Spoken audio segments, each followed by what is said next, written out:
बिस्मिल्लाहिर्रहमानिर्रहीम। अस्सलाम वालेकुम स्टूडेंट्स। आज हमारा टॉपिक है कुरैन, जिसमें लॉन्ग क्वेश्चन बन सकता है कि explain the electrochemical theory of the Curran.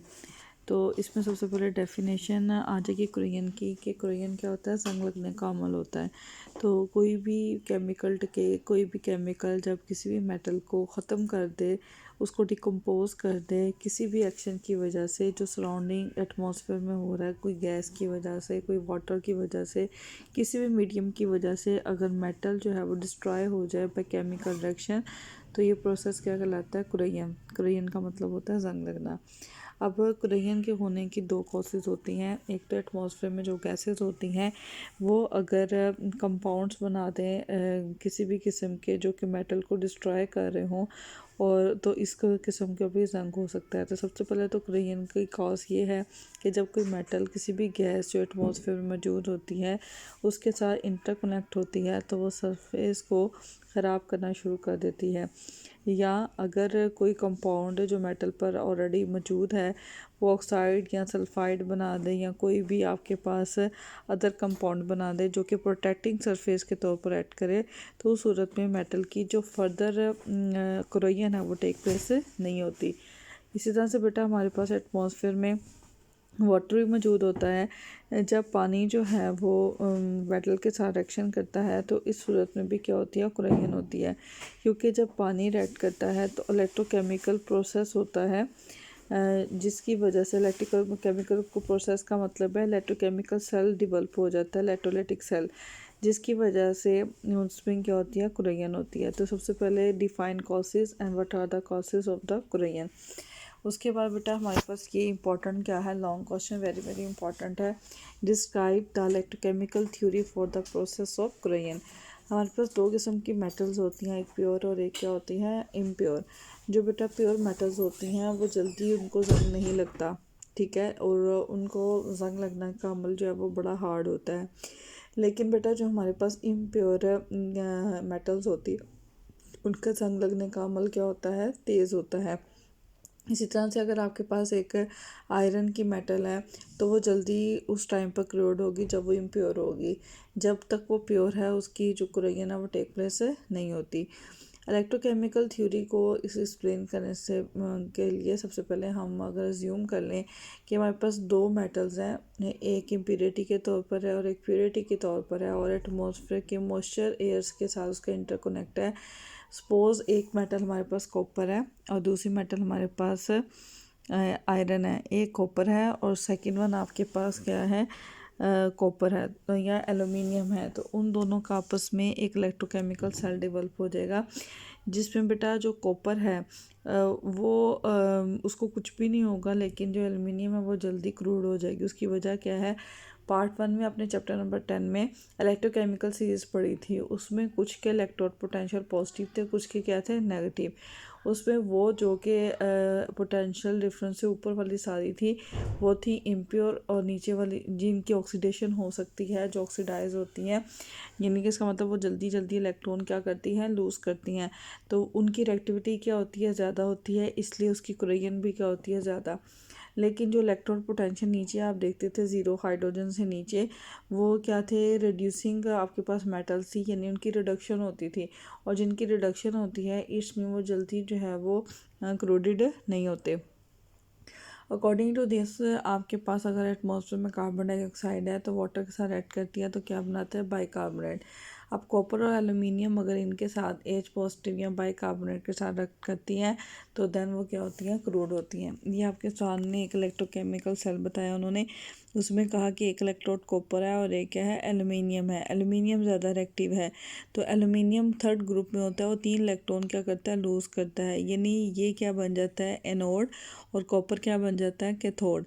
क्योंकि एल्यूमिनियम जो है वो बाय ऑक्सीडेशन वो 3 इलेक्ट्रॉन्स लूज़ करता है, और एटमॉस्फेयर में मौजूद मॉइस्चर में से हाइड्रोक्साइड लेकर क्या बनाता है? Aluminium hydro oxide. लेकिन चूँकि बेटा कॉपर की रिडक्शन होती है वो 3 इलेक्ट्रॉन्स लेता है, और रिडक्शन की सूरत में ये कैथोड के तौर पर ऐड करता है और इसकी कुरैन नहीं होती। तो आप देख सकते हैं एट ए नोड क्या हुआ? एल्यूमिनियम ने 3 इलेक्ट्रॉन लूज़ किए, हाइड्रोक्साइड के साथ ऐड किया और एल्युमिनियम हाइड्रोक्साइड बनाया। ये एल्युमिनियम हाइड्रोक्साइड कुरैन का सबब बनेगा।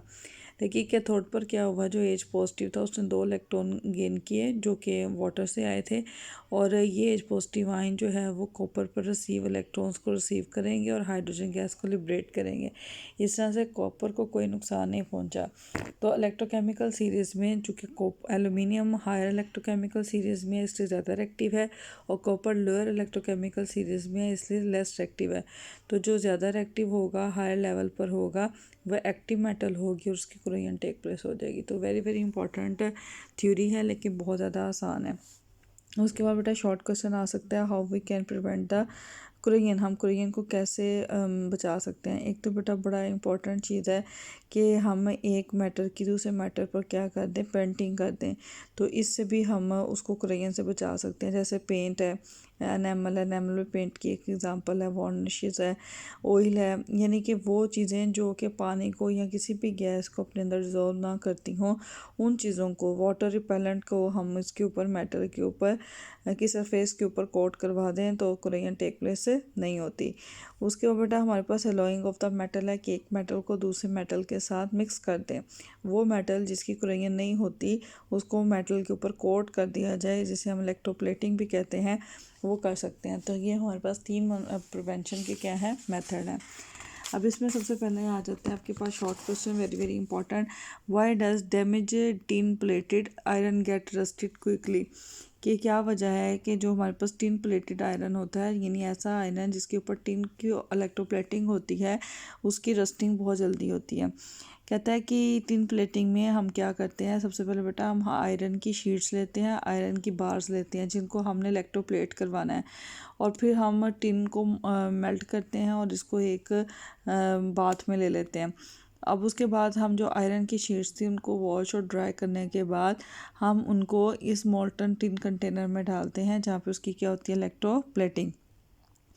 अब जो टिन है वो स्टेबल होता है और मेटल को काफ़ी अरसे तक जो है वो किसी भी किस्म की कोरोजन से क्या करता है, बचाता है।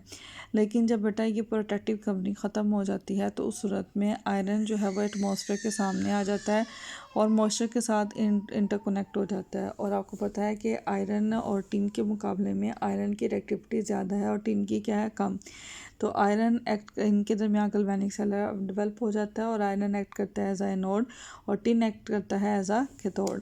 तो बेटा जब हमारे पास जो आयरन है, आयरन उसकी क्या होगी, ऑक्सीडेशन, यानी वो 3 इलेक्ट्रॉन क्या करेगा, लूज़ करेगा एट एनोड, और यही 3 इलेक्ट्रॉन्स जो हैं वो हाइड्रोजन एक्सेप्ट करेगा, एच पॉजिटिव जो कि एटमॉस्फेयर से आएगा और हाइड्रोजन बनाएगा, और बाकी आयरन हाइड्रोक्साइड के साथ मिलकर क्या बन जाएगा, आयरन हाइड्रो ऑक्साइड। तो इस सूरत में जो हमारे पास टिन है, अगर उसकी कवरिंग ख़राब हो जाए तो आयरन एक्ट करता है एज आ एनोड और टिन का एक्ट करता है एज आ कैथोड, क्योंकि टिन की रिएक्टिविटी कम है और आयरन की रिएक्टिविटी ज़्यादा है, इसलिए ज़्यादा रिएक्टिव मेटल पर हम लेस रिएक्टिव की क्या करवाते हैं, इलेक्ट्रोप्लेटिंग। दूसरी है under what condition does aluminium corrode, आपको बताया गया है कि क्यों क्रूड होता है, कि एल्यूमिनियम जो है वो ज़्यादा एक्टिव है as compare to other metal, जैसे जिंक है, कॉपर है, आयरन है। उसके लिहाज से एल्यूमिनियम जो है वो एक्ट करेगा एनोड और बाकी जो तमाम मेटल्स हैं वो एक्ट करेंगी एज आ कैथोड, और जिसकी वजह से आपके पास एल्यूमिनियम की कोरोजन ज़्यादा होती है एज़ कम्पेयर टू अदर। उसके बाद बेटा बड़ा इंपॉर्टेंट शॉर्ट क्वेश्चन है, how does the process of galvanic protect iron from the rusting, जिसे नॉट कोटिंग भी कहते हैं। कहते हैं इसमें हम क्या करते हैं, आयरन की शीट को सबसे पहले वॉश करते हैं और फिर उसके पास ड्राई करते हैं और उसको जिंक क्लोराइड के मेल्ट करके उसके बाद में डिप करते हैं। जब बेटा हम इस तरह से करते हैं तो जिंक की कवरिंग हो जाती है, किसके ऊपर, जिंक की कवरिंग हो जाती है ऊपर आयरन के। अब होता यह है कि अगर जिंक की प्रोटेक्टिव कवरिंग जो है वो ख़त्म हो जाए तो इनके दरमियान में भी गैल्वेनिक सेल एस्टेब्लिश होता है, लेकिन उस सूरत में चूँकि जिंक की रिएक्टिविटी ज़्यादा है एज़ कम्पेयर टू आयरन, तो जिंक एक्ट करता है एज आ एनोड और इलेक्ट्रॉन फ्लो करते हैं फ्रॉम जिंक टू आयरन, क्योंकि जिंक की ऑक्सीडेशन होती है और आयरन की क्या होती है, रिडक्शन। एज अ रिजल्ट जो है हमारे पास जिंक जो है उसका डिके ज़्यादा होता है एज़ कम्पेयर टू आयरन। ऐसे जिसमें जो कवरिंग हो उसकी डैमेजिंग होना शुरू हो जाए ड्यू टू इनोड फॉर्मेशन, ऐसे कुरेन को हम क्या कहते हैं बेटा, सेक्रीफिशियल कुरेन। ये इस तरह से भी सवाल आ सकता है और बाय डेफिनेशन भी आ सकता है। यानी जिस चीज़ की कवरिंग की जाए वो ही ऑक्सीडाइज हो जाए, वो ही डैमेज हो जाए, तो ऐसी कुरेन को हम क्या कहते हैं, सेक्रीफिशियल कुरेन। तो अब वो क्या करेगा, इलेक्ट्रॉन जो है वो फ्लो करेंगे फ्रॉम जिंक टू आयरन, यानी ये एक्ट करेगा एज अ एनोड और ये एक्ट करेगा एज अ कैथोड। ये 2 इलेक्ट्रॉन्स लूज करके जिंक आयन में और ये इलेक्ट्रॉन गेन करके आयरन में कन्वर्ट हो जाएंगे। तो इस तरह की को हम क्या कहते हैं, एनोड कोटिंग। यानी कि हम कोटिंग उसकी करें जिसकी ऑक्सीडेशन ज़्यादा होती हो, यानी उसकी कुरेन ज़्यादा टेक प्लेस होती हो। तो इस तरह से ही कुरेन का प्रोसेस होता है। तो बेटा इसमें इलेक्ट्रोकेमिकल थ्योरी और ये जो 3 शॉर्ट क्वेश्चन है वो वेरी वेरी इंपॉर्टेंट है बोर्ड पॉइंट ऑफ व्यू के लिहाज से। ये टॉपिक बहुत इंपॉर्टेंट है। बस बेटा ये 2 टॉपिक हमारे सिलेबस में शामिल थे, तो हमारा ये चैप्टर क्लोज़ हो गया। आज हम इसकी एक्सरसाइज डिस्कशन में करेंगे और उसके बाद नेक्स्ट हम चैप्टर स्टार्ट करेंगे 3। ओके बेटा, अल्लाह हाफ़िज़।